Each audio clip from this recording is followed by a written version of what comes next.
raise it high up the ladder. Let we set it on fire.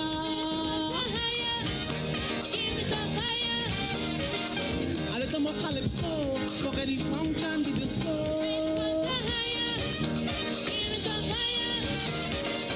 A little more limbo. Welcome back, everyone. It's We Culture, and tonight we're talking religion. We've started the conversation, and of course, we anticipate it will probably go on into next week and probably the other week. It is such a wide-ranging discussion, and of course, we heard from Doc. Skulls did put something on it there, but Reece, we haven't heard from you yet, right? So we had to come back to you. Right. I noticed that the Facebook Live went down. Since we went on the break, and it's not back up. It's not there. Check on it. Let me. Yes, I'll check on it. Okay. So yes, my thoughts on religion.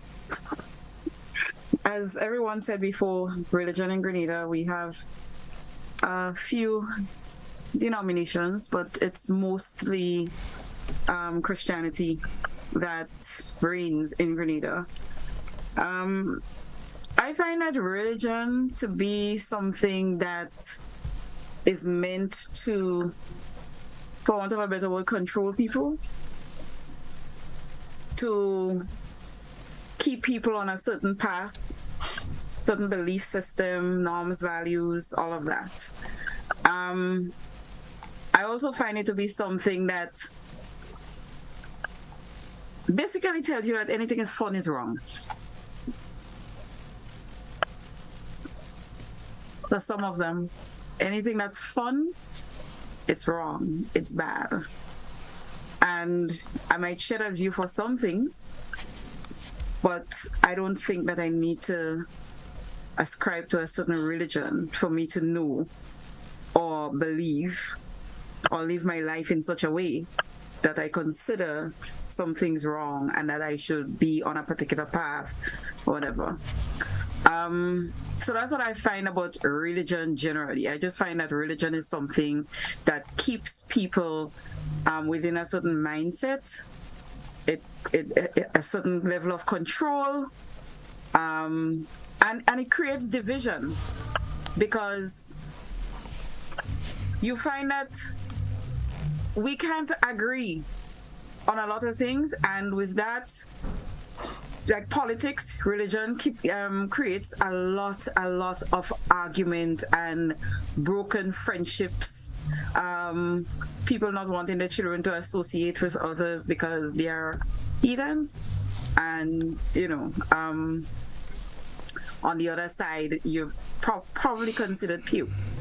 I too shared a view that King raised a while ago about that religion that we are bad for. We are really bad for it. And we would stop a lot of things from happening because of that religion. Is the religion that was fed to us, that we were whipped into, chained into. We believe in it so much today that we have now become the spokespeople for it. There's religions like there's the Muslims, there are the Rastafarians, and when it comes to Christianity, there's many denominations, and they all have their different rules and regulations and all of that. And I just find that some things about it is just overbearing. Some is just too much. Some are little. Some just rob me of my Africanness as well.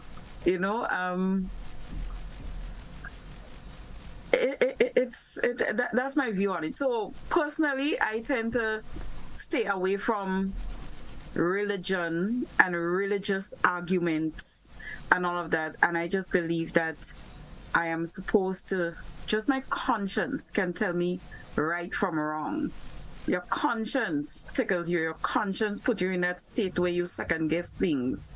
You need answers, and I think that is a lot to be guided by, and just the community of men and women, the people who you come in contact with, and all of that. These are people who can really guide you and help you to stay on a right from wrong kind of path, as opposed to religion that have all these rules. And so, because sometimes religion is not necessarily spirituality. So that's my thoughts.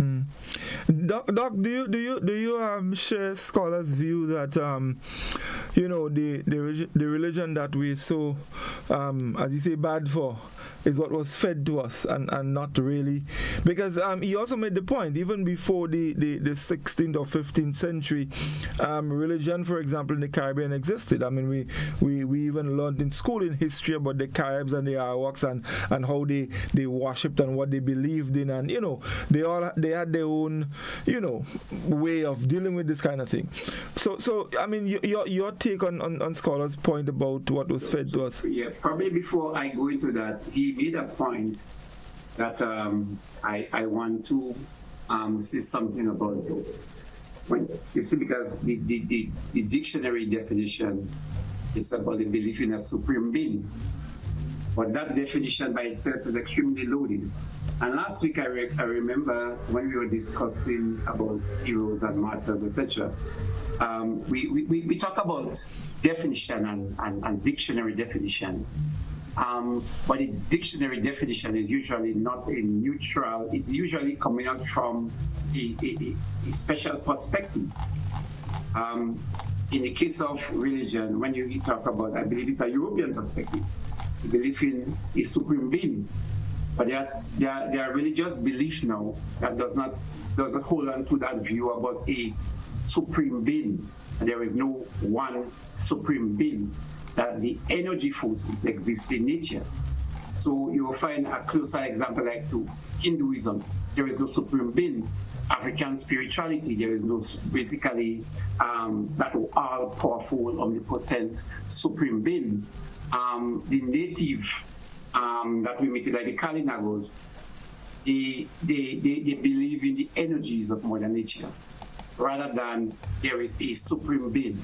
So I just wanted to bring that out to show that there are different interpretations, and if we always have to go with the dictionary, we might get down in being bogged down by accepting a certain European viewpoint of what it is, but not respecting the view of other people that have their own belief system surrounding, and as I would say, Mother Nature.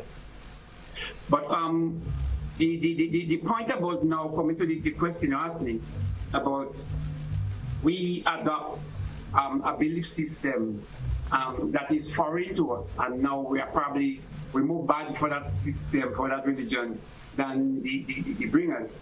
I believe religion and all religious belief by itself is really pure and good. I believe that.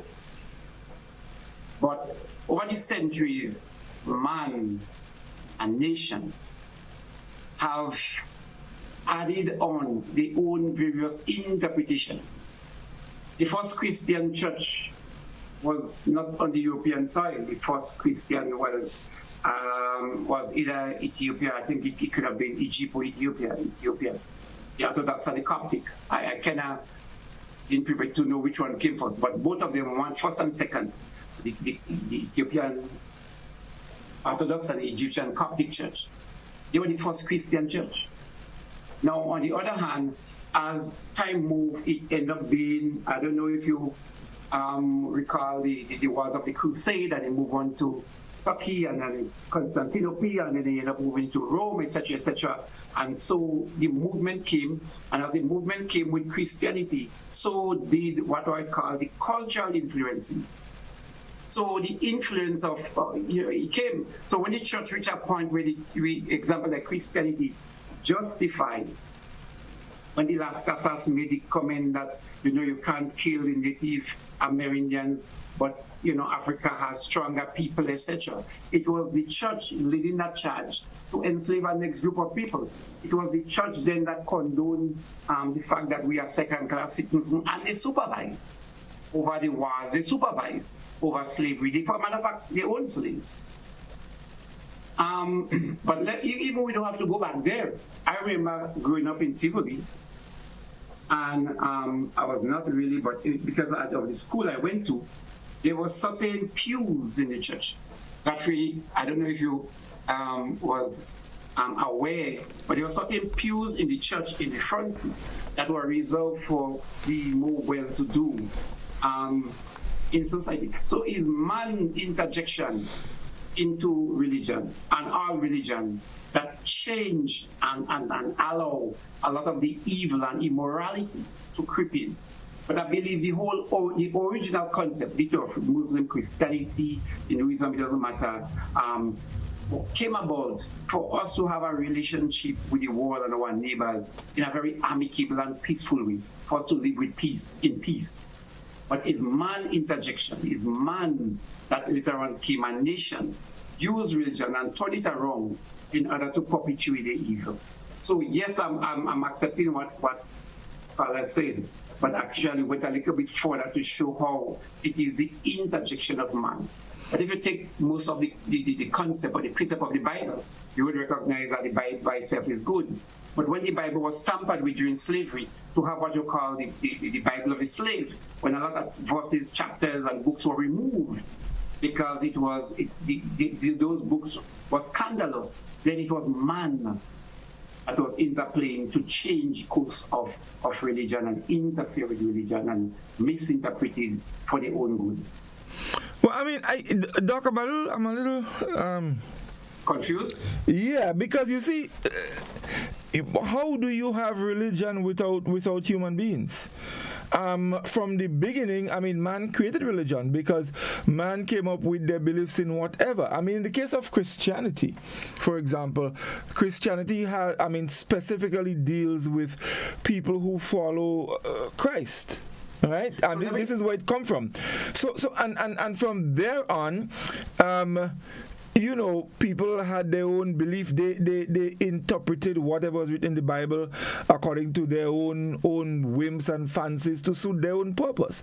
But religion is people. I mean, people, as Scholar said earlier, you believe in a supreme being, and one of the biggest concerns with religion as well is what happens after death, because you look for some kind of. That's it.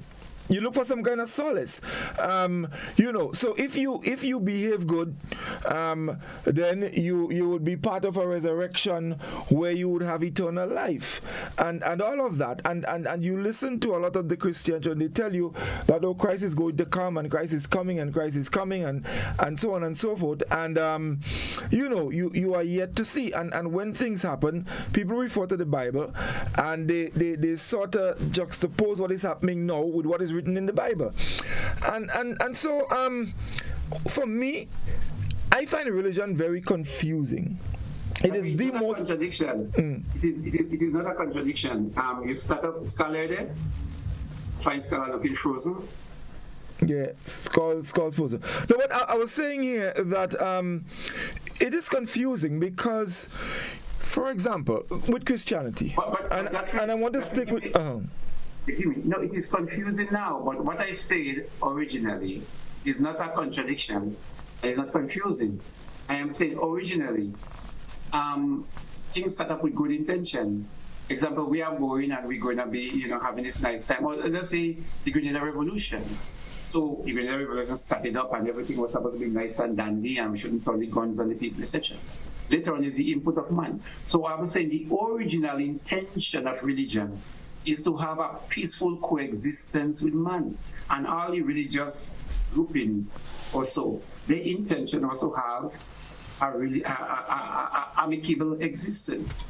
Is then later on with the interjection, people then twist it and turn it around and added things to fit to suit their fancy. So you find that later on religion became not so much the example. So let me just go to an example. The Christianity was there, and during the whole slave trade, the Church of England, the England wanted away. They couldn't get away, so they broke away from Catholicism to form Anglican, and they decide their own opinion, their own ruling. So I am saying it is because the church did not allow it. Man in the, I wouldn't say in their wickedness, but man in their own ways decide to refashion. But I'm saying the original intention was for all of us to live in peace and harmony with each other. But then later on is people.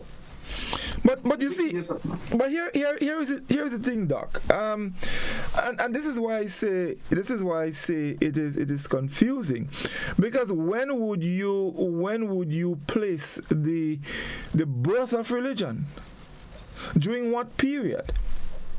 But I think religion, I mean, I believe religion in the broadest sense. I'm not taking just the dictionaries about the supreme being, but the early people, for want of a better word, be it in African spirituality or the native believe that there is energy forces. And so when the native, example, on the plains in North America, kill a buffalo, they salute, they I don't want to use the word pray, but let us, for want of a better word, let us say they almost prayed to the buffalo for giving up their life so that they would sustain their life. The trees, they acknowledge the trees. So it was a respecting cutting the trees and respecting the forest, because the forest had a life form and energy form. So you couldn't just go and take it wantonly. But so I believe that was, to me, a religious belief. On the other hand, the European belief was different in that they were they were the conquerors.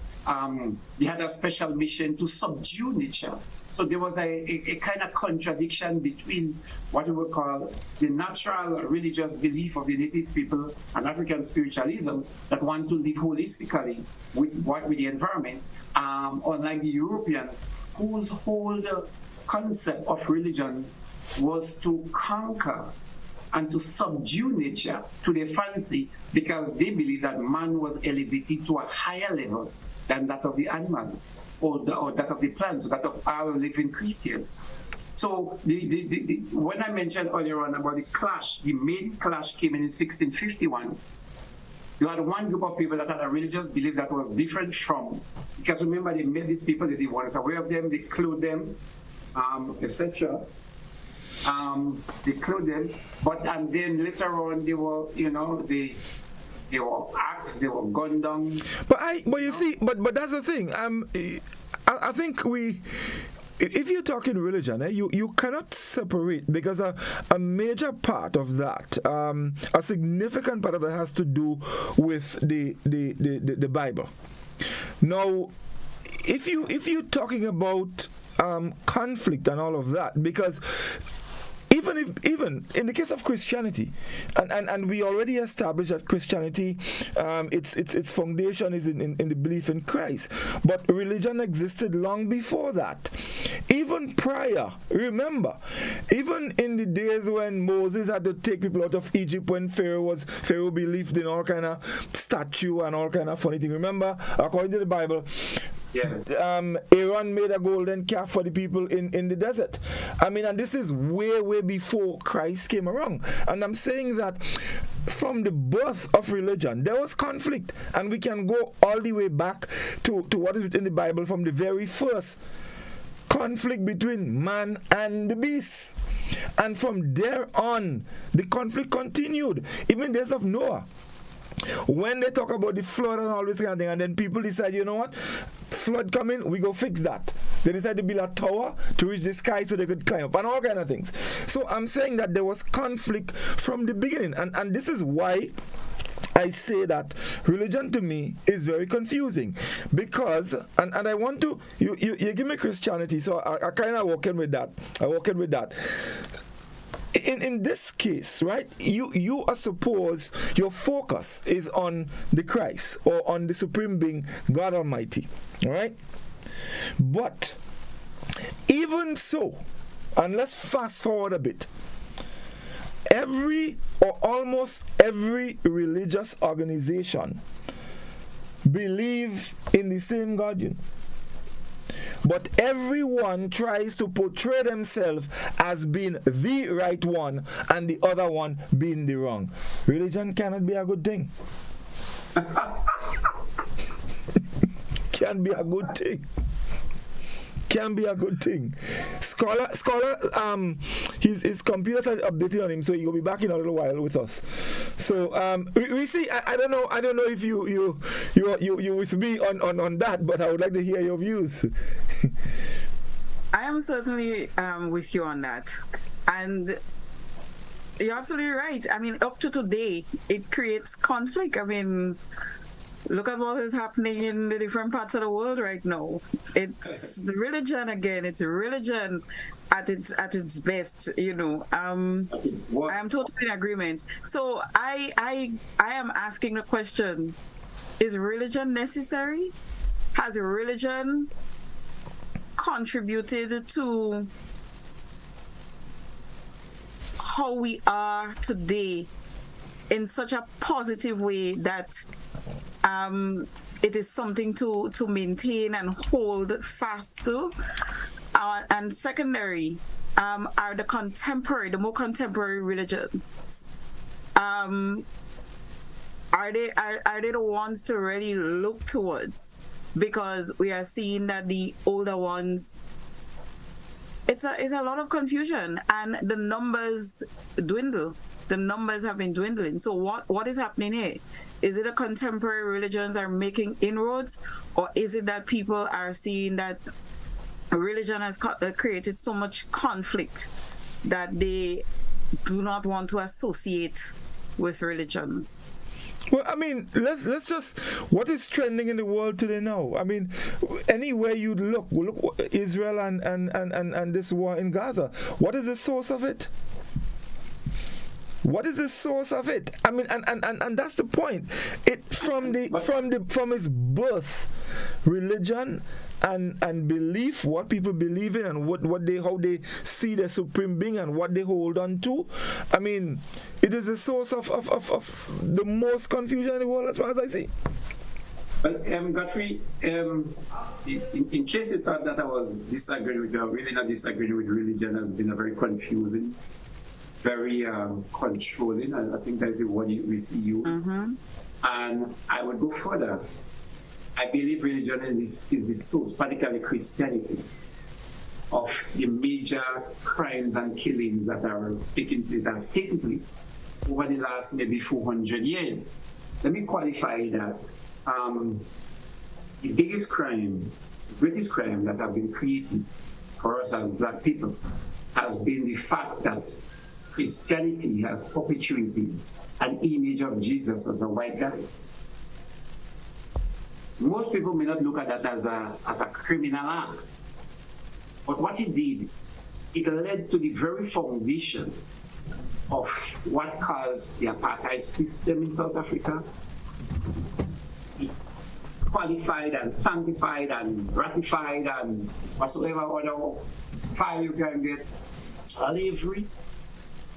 Because now, if you are the master and your God is white, then who am I?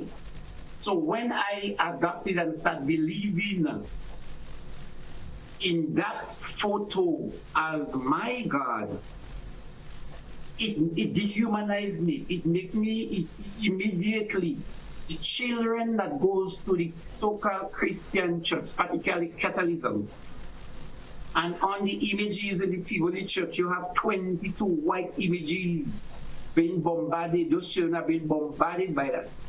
At the end, what they see is that they are not represented in a kingdom. They are not represented at the highest level. So there is this constant battle for self-worth. And on the other hand, you look for guidance from those people that look like Christ. Because that is the image that they have been bombarded by for 100 years. So how do you get away from that? So in a sense, it legitimizes the killing of, what is the Floyd, what is his name? George Floyd, and all those various images that have been taking place with us, and all our struggle. And the biggest problem is that not just because they believe in it now, but we believe that that is the Jesus and that is the image of Jesus. Just sometime last year, it was making a guy who looked like that photo of Michelangelo uncle. Went in Kenya, and this guy had such a large following because he was supposed to be Jesus that was reincarnated, and because he looked like the photo. So it just shows, the level of indoctrination and the crime that photo that Christianity brought, that continue that perpetuation, and that the crime that live after that. How can we find ourselves when there is a God that do not look like us, and all our oppressors look like the God? Well, I'll tell you what. In this case, I think it speaks a lot to our people, and maybe many of us who go to the churches and you listen, and you see one of the things there, the very same Bible that teaches a lot of different things, I think explains that very early. Sometimes we just need to pay attention, but a lot of times we don't pay attention. We just take it for, as Scholar said earlier, we take it by faith. But on the issue of whether or not you see an image of a white Jesus or not, I mean, very, very, very early, the Bible tell you that God took the dust of the ground. Mind you, he didn't say the cliff, he said the dust of the ground, and he created man. Now let's face it, Jesus Christ is from the lineage of a man that was created from the dust of the ground. Tell me how he white. He didn't say cliff, eh? So Godfrey, is the point I'm making is the interjection of man interpretation. So if you go with the Bible in its purest form, because man has tampered with the Bible too, in terms of writing what they want. But if you go with the Bible in its purest form, you would not accept that Jesus could be, that photo of Jesus in the churches on our calendar shouldn't be something that should be legal. So that way I was trying to show you. You see, I'm not sure about the legality, because you see, that's the thing, Doc. There is so much confusion because, mind you, now the very same history and the very same things that we condemn the white man for, like in this case, let's say as it relates to religion and Bible, we turn on the other hand and we accept in a lot of our history books what the white man say, and we live by a lot of that, So there is super confusion all around the place, But how can we not? Because that has been our teachers. These are the people that are our moral guides. How can we not accept it? And that is why there is this difference between the enslavement, the physical enslavement. But the worst part is the mental enslavement. So, but we've been talking about Christianity. I think Reece should have been saying something really about one of the other religious beliefs. I don't know if you were able to get around. What is different in the Muslim world? Have you been able to? No. Okay. Let me say something about that. Islam is a very, very interesting religion. Very, very, very interesting religion. So it is believed that the root of Islam stems from the gentleman the Bible referred to as Abraham. Abraham had a first son named Ishmael. All right, and this is what it's simple because remember, I don't know how many of you followed this story. I did some work on Islam. I did follow quite a bit of the thing, and so God did promise Abraham a son. right? He and Sarah. That would be the father of many nations and all of that. And in the old age, I can't help you laugh, sorry. no. But in the old age, they find that they wasn't having children. So Sarah told Abraham, take the maid Hagar and make a son. Right, that was done. She made a son called Ishmael. After she had Ishmael, well, in Grenadian term, Shanti will go say, well, Hagar get bright. So she wanted to show off on Sarah. And then, during that period, Sarah came and she had Isaac, which was the younger son. No, very interesting. Very interesting. The Bible speaks about Abraham also to take his son, take thy son, thy only son, and make a sacrifice. And that son is supposed to be Isaac. How is that possible? Yeah. That can be possible. So Hagar and Ishmael, they were thrown out and they had to travel. Now the story goes that while they were in the desert and they become thirsty and hungry and so on and so on, the woman sat in the sand with her child. The child scratched the dust and there sprung up water, a well called the spring of Zamzam, which by the way still exists today in Saudi Arabia, and that's the birth of Islam. So it is believed that where the Mecca is, that stone where you have the Hajj and all of that, this is where Ishmael scratched and all of that. So that being said, but also they believe in prophets, they believe in one God. And they believe that Muhammad was the man who got visions and he wrote the Quran and so on and so forth and so on. So, I mean, it's a whole lengthy thing. But that being said, we have seen over time and we have heard of all the conflicts in the olden days with the Muslims and the Protestants and the Christians and all of that. And this is why I said earlier that from the start, religion has created more problems for man than anything else. Even more than politicians. You think? Yeah, Even more than politicians. Of course. The religion is more on a global level than the politicians. No, let's come home a bit. We probably have about, let me see if I could check. So we have Catholic, we have Anglican, we have Presbyterian, we have Pentecostal, we have Church of Christ, we have Baptist, we have Seventh-day Adventist, and so much different religions, right? Seventh-day Adventists now, they have about 3 different branches. You have Shepherd Rod, you have this, you have all kind of different things. And here is the confusing thing. All of them claim that, look, we have the correct teaching based on our interpretation. But all of them supposed to be serving the same God, Yeah. Scholar, make sense?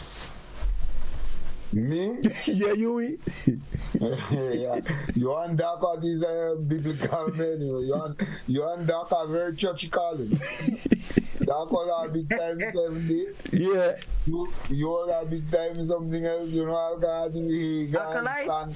And thing. No, I read that day in the Bible, The truth is that I don't know what all you discuss and where you go or where you do, because at one point in time, my laptop decided that was the opportune time to update. So I cannot take that as a sign from God that somehow God will tag this kind of tag. And then I never see computer updating. Only thing going wrong, slow. So I have a feeling that is a sign, that's a miracle. God somebody might say that's a devil. That's the devil at play. I don't know, but look as though God don't want me to delve well into these things. But Reece, there you have it. So when you think of the whole religion and so on, I think Godfrey made a point before I was leaving that one of the things is that with most to all religions is what happens in the afterlife, after you're gone. And this is just something that we believe and we get caught with that and we can get catch with this because nobody has come back to say this is what happens. So there's a void there. And into that void, stuff is being poured. And we lean on this in all kind of different dimensions because, I think me and Reece was talking the last time about Valhalla, where men going and right, and so on, and in the halls of Valhalla, men believe that, others believe that there's a heaven, there's a hell, different dimensions of things. There's a promised land. Rasta men believe they're going back in Zion, in Ethiopia, and men go in all kind of place and so on in that afterlife. And this is what is kind of like the reward for following and for doing all what we're doing to attain that reward kind of like in the afterlife. And so there is a war, a conflict going on between what you call good and evil. Good on the one side, evil on the next side. And it is like that for most of them. There's good and there's evil. And so I understand every time we speak about superstition and so on, Livingston always brings up the point, and people always bring up the point, but there's evil, right? So in this universe, in this whole thing, there's good and there's evil. There's that war going on there, all right? Mm-hmm. And as Reece correctly said, well, sometimes it's the devil, and sometimes we blame the devil, sometimes for things. And I poor devil, man doing it. Man that is the devil. Poor devil, devil. Not about that. But devil gets all blame for everything bad and everything that we do. If we didn't fall too hard, is the devil and so on and so forth. So boy, it's a conundrum of things that come and help to make up that belief system that we hold here, that we hold fast to, and that sort of drives us to as Reece said, to walk the what we call the straight and narrow road, man. Narrow. Yeah, the straight and the narrow. Because that big wide road, if you take that big wide road, you know. That's the road to destruction. That is the road to destruction. Guys, let's go to the telephone. The phone has been going. Let's see who's with us and hear what they have to say. We Culture, good evening. Hello. Hello, good night. Good night, how are you doing? Godfrey, the most garbage I've heard in my life is on the radio tonight with your program. We're listening, go ahead. What? Godfrey? The first question is, what is religion? It is a cultural design that recognizes a God and tries to give to that God the honor and service it considers due to him. Catholicism is not one religion. Anglicanism, Seventh-day Adventism, and other so-called modern religions, they are not religions, they are denominations of one universal religion, Christianity. Christianity is the religion. And all those little different categories are called denominations. Among the oldest denominations is Catholicism. And the thing is, we have to bear in mind, the Bible is not a book. The Bible is a library of 72 books in some editions and 66 books in some editions. And no man can see God. No man can hear God. God is a mystery beyond the intellect and the powers of man. Some religious instructions say God made us to his own image and likeness. That's a mystery. No man see God to know he God's image. Okay? When they say God made the dust of the earth and made man, it is a deep biological mystery, but it is very plain. The substance of the earth is that from which all life, plant and animal life comes. And humanity is part of animal life. And so, when we get into, for instance, the Bible comes from one cultural source on the earth. We have the Chinese, the Indians, the jungles of Africa. The Bible didn't originate there, so we have to be very careful. The Bible says things, don't talk about the hand of God, the eyes of God. We are only using human language. God need eyes. You need eyes. You need hand. You need mouth. God don't need that. It's a big mystery. I don't want to take more time. But just before you go, caller, let me just ask you that. And I hear all what you say. I respect that. But based on all that you're telling us, right? You're telling us that based on your belief, what you believe, right? What? You all the statement that you've made, that is based on belief, right? Yes.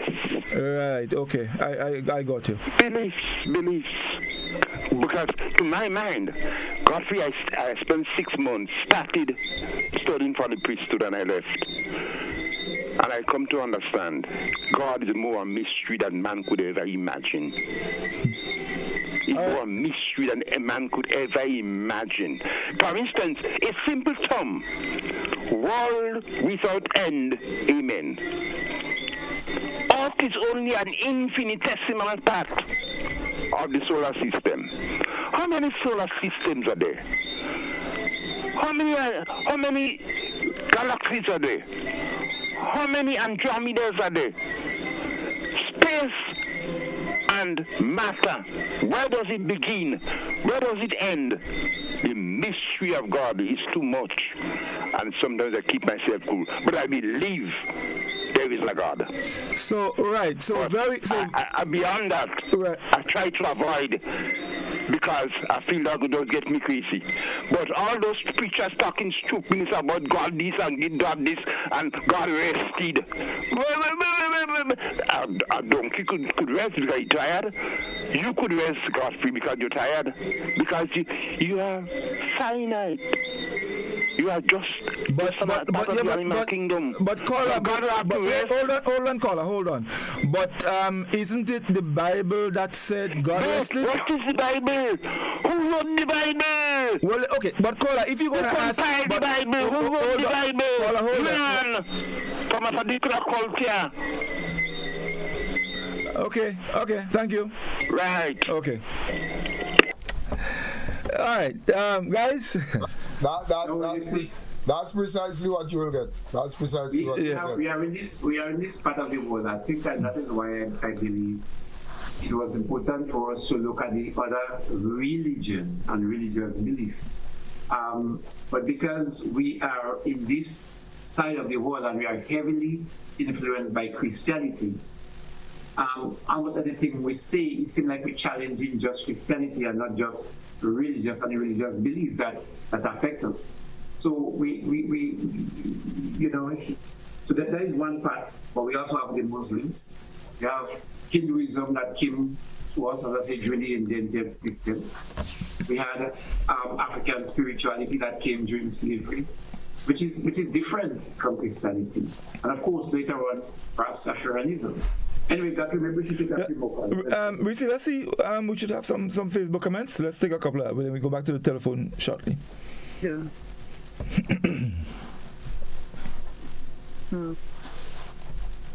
Right. So we do have a bit since the reconnection.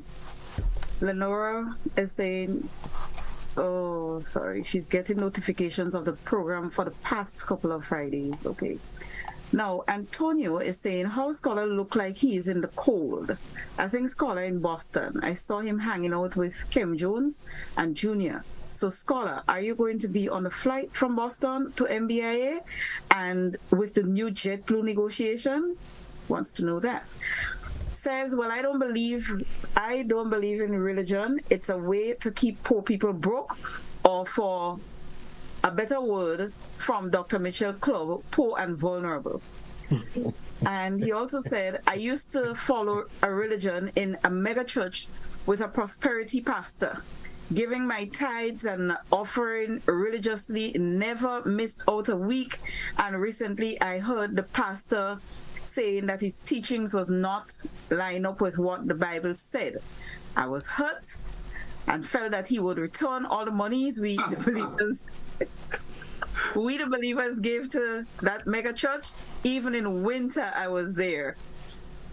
And he also said, well, before the night up tonight is the eve of my earthly. Reece have to sing me that song. What I want to say to you about that mega church you've been giving all your money there, I can't say it on TV. I can't say it on TV, but things are real bad with you. Better already come and go off with that money and go in the church of gun battle. Better open better for you. Right. And you know what? I thought he celebrated his birthday like 2 weeks ago or so, you know. First, he have different name and birth date on Facebook. You can't keep up. Anyways, Dr. Vadrum, you go try something. There is all the comments, folks. Right. Let's go to the telephone. I think we lost that caller. But let me just look at the. Well, let's go back to the telephone. Oui Culture. Good evening. Good evening. Yes. Good evening. Good evening to everybody. Can you turn the volume of your? Yeah. It's okay now? Yes, go ahead. Mm-hmm. Yeah, good night. No religion. I see religion will bring separation to people. Because you have all different religions. You have Pentecostal, you have Jehovah's Witnesses, you have Finley, you have whatever. That is religion. Christianity, Buddhism, Hinduism, that is belief. These things are belief. I believe in Christ, that makes me a Christian. I believe in Buddha, that makes me a monk. I believe in Allah, that makes me a Muslim. Religion will bring separation. So that's why we have all the confusion, and most people don't like Christianity because why we have all the pastors and them doing a whole even set of folly with young people and getting themselves in problems. So a lot of people don't want to believe in Christianity because if I am a Christian, why am I doing that? Christ never did that. If I'm a follower of Christ, I'm a Christian. So religion is separation. Thank you. Have a good day. Thank you, caller. All right, 435-2041. That's the number you can call, and you can get to share your views on it. Now, you know, guys, and Scholar, I think you were off when I mentioned. I find this whole thing to be very confusing because you for example, the caller prior to this one, went on and he made quite a lot of statements, and then you hearing that, okay, well, the question, who wrote the Bible? Man. But some of the very same things that you hold on to is what is inside of there. This is what practically guides the religious people.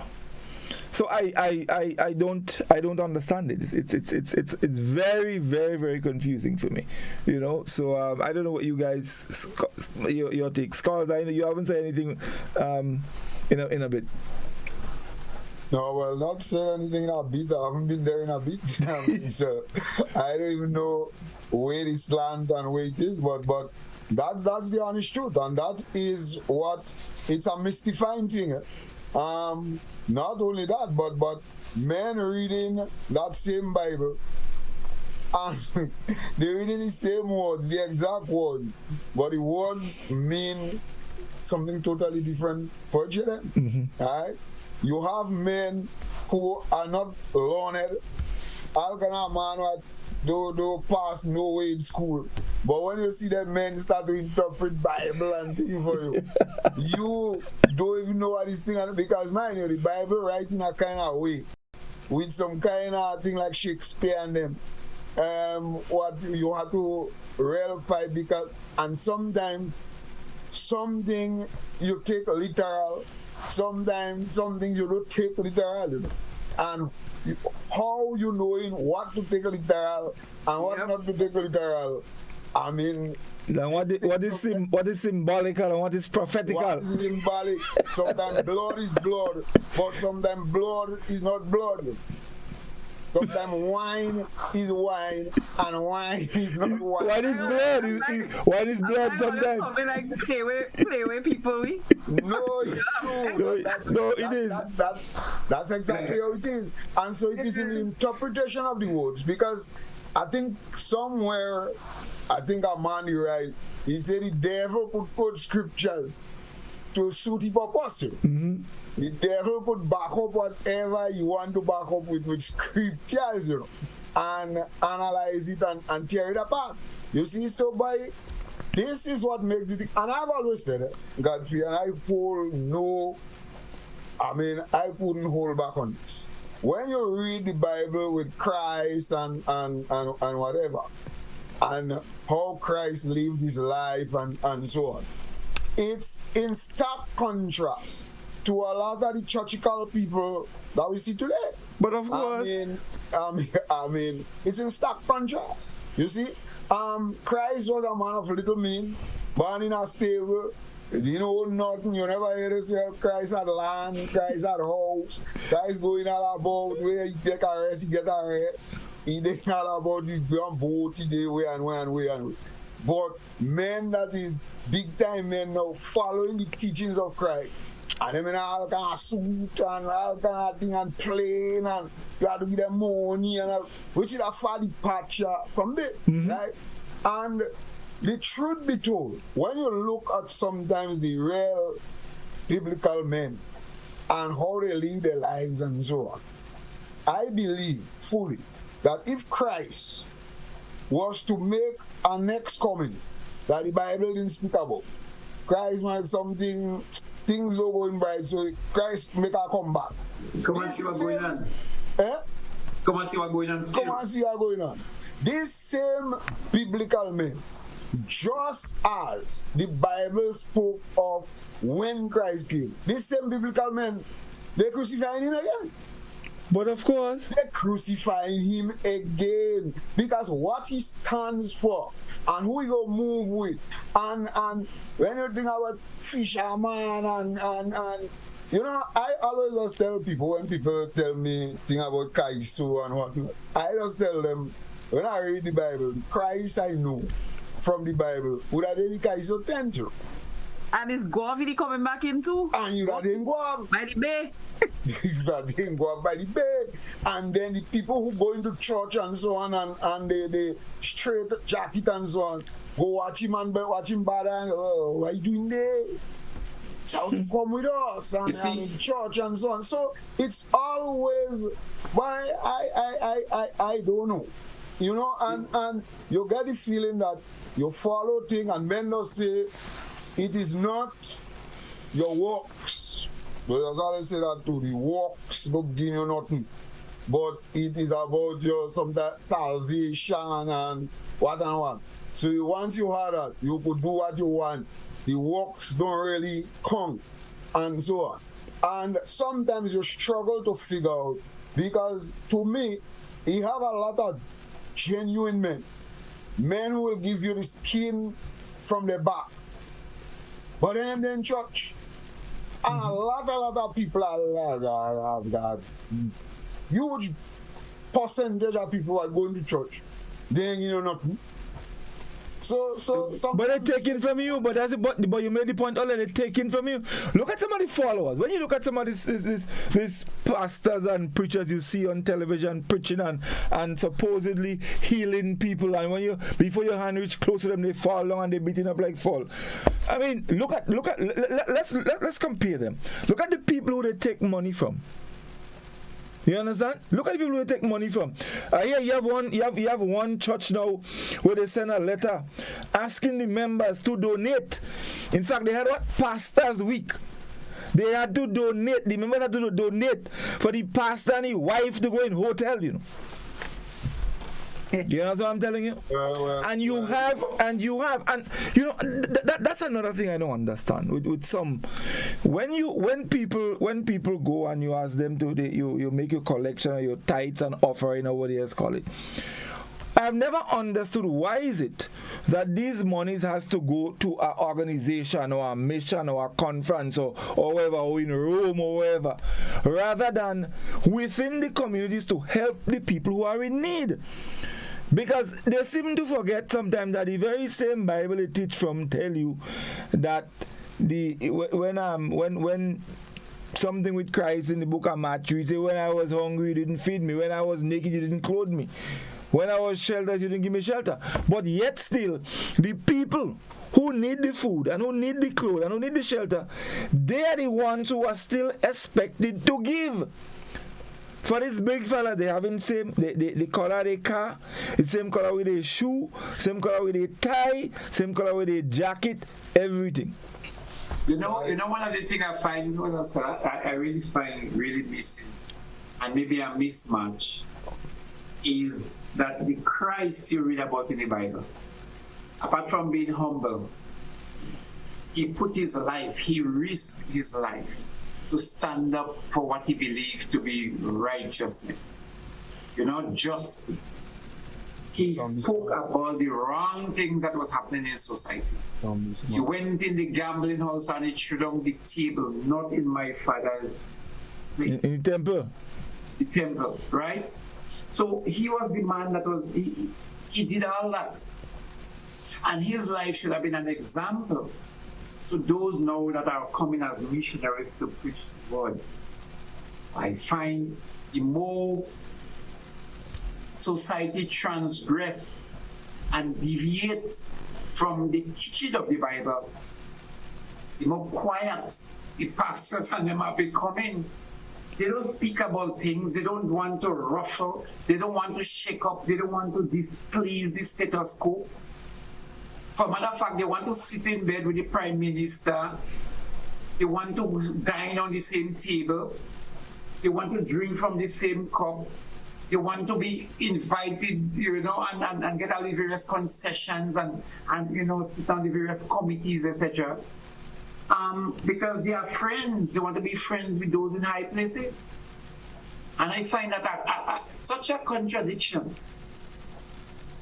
For want of, where is the moral suasion to want to stand up against those things that the Bible criticizes, the Bible condemns, and you don't hear them. And to me, that is the biggest disappointment I have with the churches, because they should be our moral kind of compass. When things go wrong in the country, you're involved in politics, but you're seeking for righteousness and justice, you're fighting against transgression. Because that's how you fight against evil. But no matter what happens in the country, they have nothing to say. Doc, you forget one. You forget one. What? You forget telling the workers to stop strike. And when they dog the workers pay, they don't say nothing. You forget that? Don't forget that. But I mean, you're making, that's the point. You see, I think one of the things, you have Jesus Christ. And I believe Jesus had two kind of dimensions to him. So you had the Christ who healed and taught and so on and whatnot. But you also had the man who really took on the status quo, because they didn't crucify Jesus because Jesus healed nobody. No. And because he was the Christ. He challenged them. He challenged them, man. He challenged them, I mean, and from since he was a little boy, remember this story, little boy, they go there, reach 3/4 away, and then they realize, hey, Jesus no day, boys. So they go back and look for him. When they go back and look for him, they chastise him, the high priest. Yeah. And what you tell it when they call him, he said, "It's not doing my father's work. Don't come tell why you come telling me." And when you think about it, high priest and them at that time, they were the political directorate of that day. Yeah. They were the people who held the power. So it's similar to a little fella chastising Kit Mitchell, and Kit Mitchell was here and chastising Deacon and his. I mean, come on, man. I'm telling them, man, how can I think? I mean, man coming and think, and instead of this man with a sleep by his foot, humbling his head, he can tell you, very, and all this. Who could stand that? You see, so in those ways, Doc is right. He took on the status quo, really, and anything that was wrong, he pointed it out, and he exposed it. And so that's why I tell church people sometimes that I am doing God's work in a better way than they should be, because that's what they should be doing. You know, and when you think about it, there are few pastors, I mean, who really take on sometimes the status quo. I mean, you have Pastor King. I really commend Pastor King. Pastor King is one of during that troubling time, I really commended Pastor King. Yeah, I mean. Yeah, of course. Fella, I mean, I'll be honest with you, and I could say, because I know Pastor King. Pastor King, that fella will give you the skin from his back. You know? He's just a genuinely nice human being. And to me, that is what pastoring and this kind of thing is about. When Pastor King speak, I will listen to him. You know, and so on, but by I would listen to Father Paul too.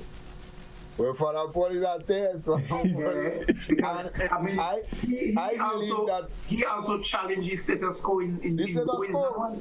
Yeah, Fred. Yeah, Fred. I believe that somewhere, if you have to continue with this thing, you are bringing out few of these fellas. I mean, Pastor King and Father Paul has been here for some time, but you know, we've never heard from these kind of stalwarts and so on of the thing. But when you think of this whole religion thing, boy, the truth is that sometimes, as Reece said in her opening statement, you have to back your corner and behave yourself. And sometimes you watch and you listen to things play out, because in a lot of ways, you know, based on what you say or whatever, you're going in hell. That's a whole program in itself. Let's take a call. I'm still trying to get it. Oui Culture, good evening. Hello. Hello. Yes, good evening, caller. Yeah, good afternoon. What I'm trying to find out is, I'm hearing a lot about spiritual, about religious belief. We are talking about religious belief. But I ain't hearing nobody talking about spiritual belief. Scholar, Godfrey, I would like to ask you, what are your spiritual beliefs? Do you have a spiritual belief? Well, that is something I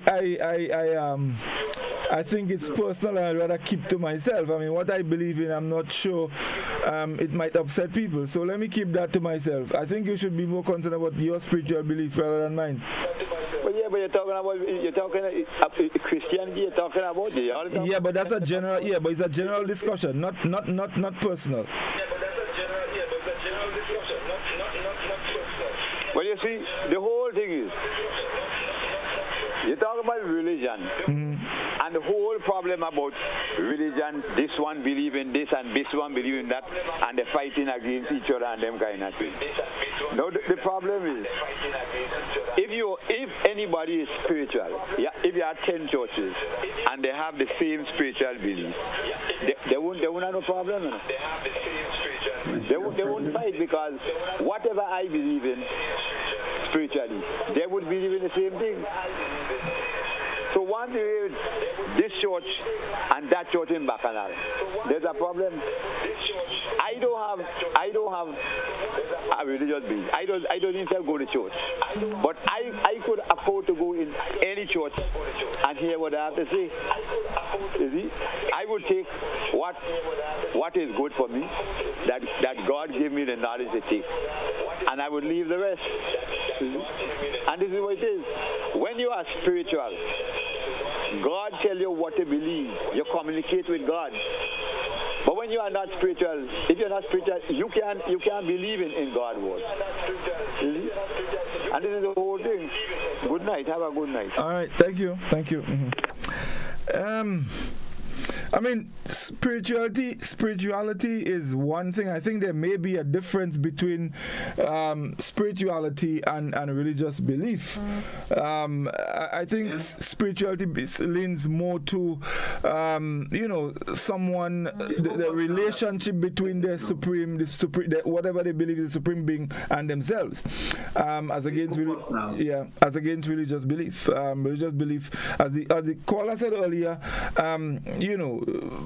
regarding denominations, and he's correct, but they all and the confusion I mentioned, they all claim to believe in the same God, but yet still the tool that should guide them in that direction, they all have their own interpretation, and so that's where the separation comes. It creates a problem. Godfrey, why is the number people us call? 435-2041. 435-2041. Somebody else that, so I guess they'll hear it. Yeah, 435-2041, folks. That's the number you can call, and you can make your contribution to the program. Well, if you're taking a call, or No, go ahead. No calls. Yeah, but I'm saying, when we're talking about religious belief, we have monotheism. You believe in one God, and then we have polytheism. You believe in several deities. And coming across from the continent, we have had several influences. Example, so we have had from Yoruba, whose ultimate belief is one you call Olodumare, but you had Legba, you have Oremilia, you have Osun Ogun, different gods of thunder, gods of water, gods of south, gods of the forest, etc. And when people say God or deity, it's basically these energy forces that exist. So that the African spirituality. We have a deep part example from Hinduism. Scholar, you did anything on that? Hinduism. We don't have Hindu ingredient. We don't talk about Hindu.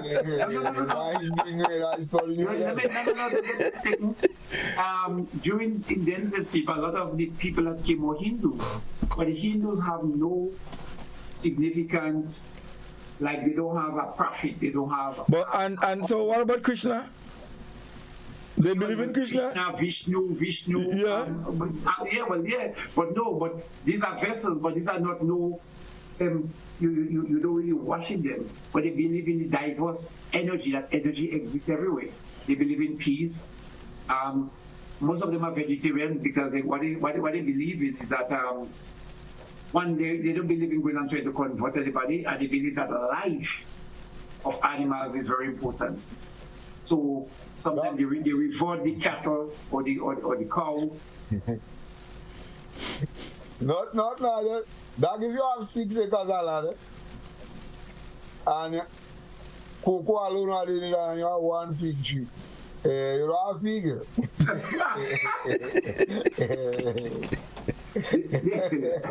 No. But I'm saying, that was a major influence that came in. But because of the nature that they do not believe in forcing a conversion, unlike Christianity or Muslim, that believe that they must convert, they have a mission to convert the world to their belief. Hindu is not of that. They live in harmony with, irrespective of what you believe, they live in harmony with you. Doc, hold your point. Let's take a call. We Culture, good evening. Good evening, We Culture. Yes. My religion say I should light candle on all saints and all souls. So I make sure I go in God cemetery, rain, thunder, lightning. I light me candle, I eat me asham, and I come down in Grenville. But you're talking, Scholar made a point earlier on of guys sometimes they don't even finish grade 1 and they preach it. I had an experience today. A young man started, he on the roadside, he begging. When he didn't get a certain time, he picked up a Bible, he started to preach. And the Lord said, you take a rib from a man and he give a woman. And if you don't give me your money, I will take back my rib. I want to know what religion is that. So you didn't ask the man? Well, but you didn't ask the fellow that? Somebody say he's a vagrant, another woman say only in Grenada. That is transformation. From a vagrant to a preacher. All right. Thank you, caller. Yeah, but you know, as she mentioned that, there are a lot of people who I think, and I've listened to people who use the Bible conveniently. I think Scholar made the point earlier to suit their own purpose, just as some denominations or religions, as we call them, it's basically to suit their own purpose, you know, and you know, whether or not. I don't know what But Godfrey, Christianity was fashioned and used and engineered to suit the purpose after during the whole era of enslavement. It was engineered. It was a deliberate ploy to use Christianity to subdue the fighting spirits and the aspiration for freedom. So certain verses was selected to be used. As I said, a slave Bible was designed with some verses that was extracted from the original text. And not only during slavery. For matter of fact, there is a new thing that's going on now that shows that there is this guy called Scofield that engineered the Bible to create what we call Zionism. And in their Bible and in our Bible, you see that Israel has this land. Zionism is about 100 years old. This was not there before. So there are things that happen in the Bible that we accept because it is written there. But man has engineered and done things to fashion the Bible to suit the purpose. But then there are those who will tell you that is the work of the devil. Well, you can say when scholar, who you think was one of the first scholar going and sing calypso and calling people name and doing that thing?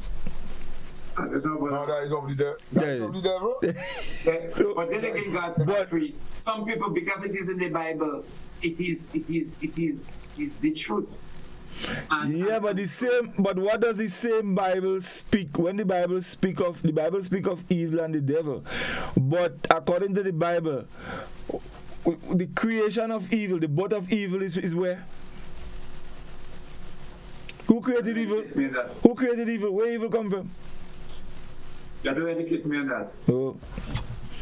Well, that is somebody that can say that, you know, because if that God they say that he's going in hell. Yes. that doesn't be the problem, you know.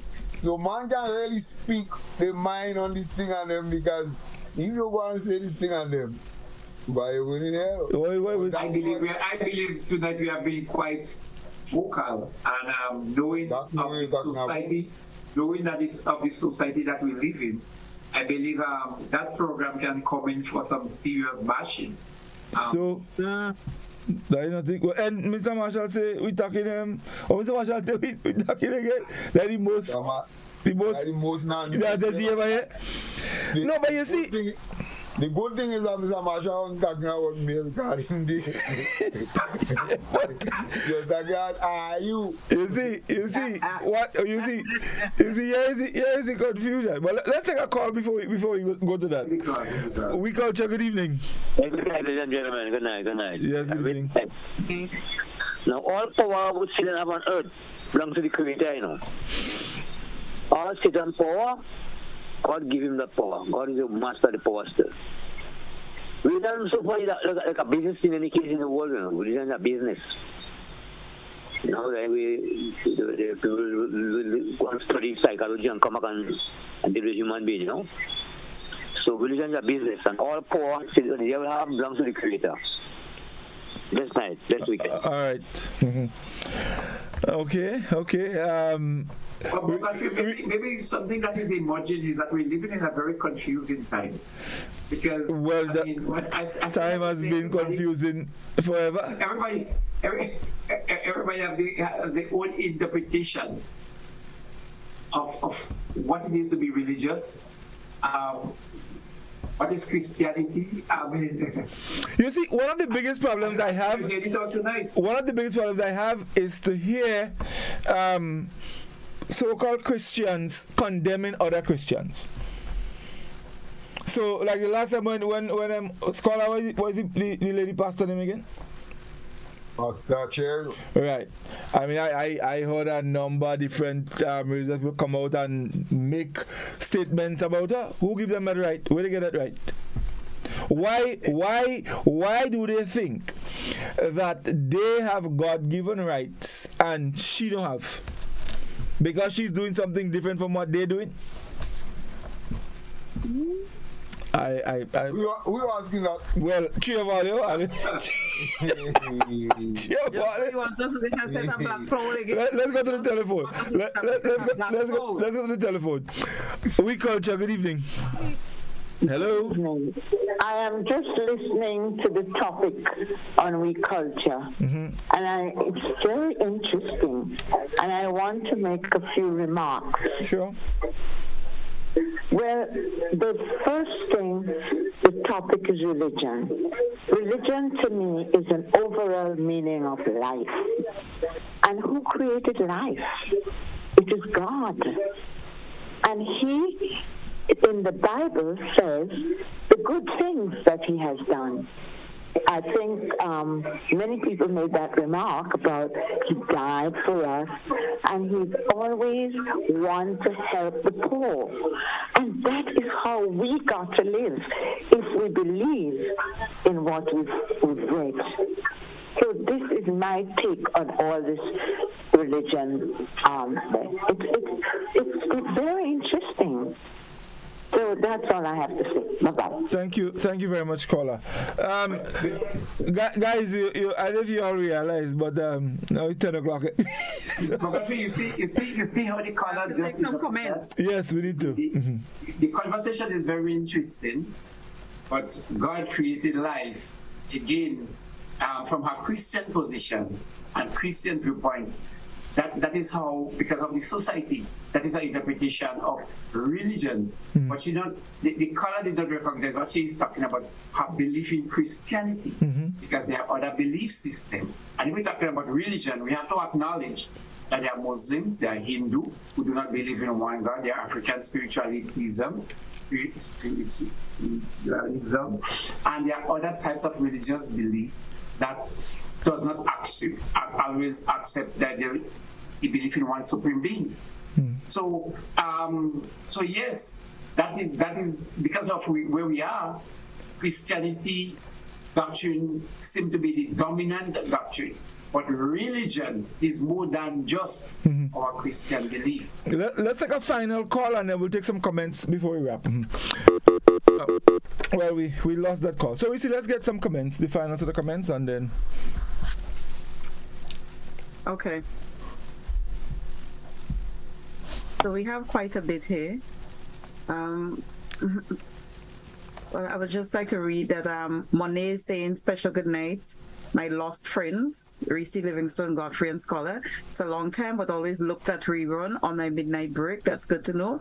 Reece looking spectacular. Whoa, whoa, whoa. Every one of you have a fantastic and wonderful weekend and be safe. Blessings. Now, she said, very funny, Godfrey. Have me laughing. Missed the program. New York. Antonio is saying, I think religion started how you grew up, because in every home, your grandparents had some connections to either the RC or the Anglican Church. So as a child, you had to go through confirm and confirmation, and it became a practice of going every Sunday. Also, one of the things in these churches, you had to go to Sunday school, and it is something that passed on to the next generation. Cynthia said, Godfrey, you should have a pastor here. Good night. Antonio is saying, I heard Godfrey quoting scriptures, but I don't hear forgiveness for Morris Bishop. He also said, if we take in Bible, it is very controversial. In some ways, you might think it's a way to keep people in slavery, to honor your master, as was done on the plantations, and it talk out of submission. He's also saying, I remember being an altar boy in the RC church, and if you ask me what I was doing there, I didn't have a clue. But serving the priest, going to the River Sally and Shantimel, I remember we taking monies from the collection to go matinee, sometimes eating the bread. One Sunday, I had to give the priest water after giving the bread, and I willfully overfilled it. Water was falling off the cup. Priest begged me to stop. I didn't, so hey, suspend me. I never went back. So he suspended me. I never went back because I wasn't getting paid. Antonio had coastline. Cynthia said, okay, God created the world and everything on it. Now tell me who created God. And then Antonio said, religion and politics, what is mashing up the world? Look at Hamas and Israel killing one another. Oh, look, that's what he wants to say. Look at Hamas and Israel killing one another, all because what was said in the Bible and Zionism versus Muslims. Those are the comments. That's it. Let me. I won't miss a chance to respond to. Oh, sorry. Before you go, I had one more here. I don't want to miss that one. Yeah, right here. Mary Theresa said, tell scholar God has or had nothing to do with his laptop breaking down. It's his close associates who conspired on his behalf. What is close associates? God's free. Hold on now. And Jose wants his birthday song, so you guys volunteer. Hold on, Jose. I have to respond to you. You ever hear about the unpardonable sin? Doctor, you know about the unpardonable sin? I can't remember. Yes, so there is something that is called in the Bible the unpardonable sin. So now you understand. Why? Don't you understand why? Is it blasphemy? No, man. According to Christianity, when the Holy Spirit leaves you, you've committed the unpardonable sin. So I hope you understand why Bishop can get forgiveness. Right. Let me make my closing statement. Yeah, make it. I'll close first before my computer closes. Take it. And I'll close it. I will interfere Godfrey. Yeah, go ahead. No, here is what. No, we read in the Bible, right? Of King David. David was God's boy. In all respects. I mean, right now we're reading the Psalms of David, and David was one of the great kings. David was God's real right hand man. Right? Slew Goliath, what they call the man? The big man. David slew Goliath. And so on and so forth. So David is a biblical hero. I mean, there is no two ways about it. But David did some despicable things. David did some very despicable things. Of course. Despicable. But he really did some nasty things. Yeah. According to the Bible. And the Bible just talk about that two little things. I'm sure David probably do more than that, but they don't even write you. But David was a biblical hero. I rest my case. But let me tell you, here's the thing with David. Here's the thing with David. Now, all the wrong thing David do, like putting the fella in the front that he wore for you to kill him and for you to marry the wife, all kind of thing. But you see, the difference with David is that all that happened before, but then David came after, and David asked for forgiveness. He got atonement for all the nastiness he do. He got forgiveness for it, and so David's heroism came in the second part of his life. No. What do you mean? No. What do you mean? The whole thing, forgiveness is a thing between you and the Most High. Yeah, but you see, David sought forgiveness after he do all the wrong thing. I'm telling you. The fact that Goliath got the lash stone in the head and killed him from the sling, it meant that it was a guided missile from God's hand. Yeah, what you mean? Of course. But you remember, you remember when God made the children of Israel march around the land of Canaan and they blow the trumpet and all the walls fall down? Yeah. One thing fight, not no wrong thing happening.